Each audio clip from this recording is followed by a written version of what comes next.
Aujourd'hui, une grande partie de nos emballages est composée de plastique. L'industrie utilise par exemple des PFAS, des polluants éternels, pour rendre les emballages papier résistants aux graisses. Et ils le font grâce à une fine couche de plastique. L'Europe veut interdire ce type d'emballage alimentaire. Des entreprises ont d'ailleurs déjà trouvé des moyens de s'en passer.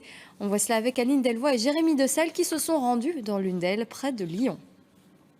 L'emballage de ce moelleux au chocolat est fait de papier. Mais contrairement à la plupart des papiers qui protègent ce genre de produit, il n'y a pas de couche de plastique à l'intérieur, ce qui est totalement innovant. Le gros avantage de cet emballage, c'est qu'il est neutre au niveau de l'environnement, il est 100% recyclable. Également, si le papier vient à s'égarer dans la nature, il est compostable. Pour arriver à un tel résultat, l'entreprise Lactips a eu l'idée de remplacer la couche de plastique par une solution à base de protéines de lait de vache. Il a fallu plusieurs années pour mettre au point ces granulés qui, une fois fondus, s'appliquent en fine couche sur du papier. On part de 3 ingrédients principaux. Un premier ingrédient principal qui est la caséine, la protéine de lait, qu'on mélange avec 2 autres ingrédients qui est l'eau, des additifs végétaux qui permettent de composer la formule du produit, la recette du produit. Il faut 41 jours pour qu'un papier enduit de cette solution se désintègre dans du compost. Pour le plastique, c'est 450 jours. Les emballages fabriqués avec ce procédé peuvent conserver des produits comme des chips, des bonbons ou des gâteaux, car ils sont résistants aux graisses, mais ils ne contiennent pas de polluants éternels comme les PFAS.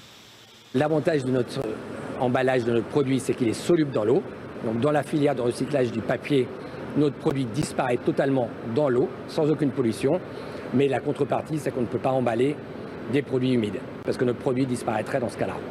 Pour y parvenir, l'entreprise teste d'autres protéines végétales qui offriraient une résistance à l'humidité. Aujourd'hui, l'inconvénient principal de ces emballages plus écologiques, c'est le prix.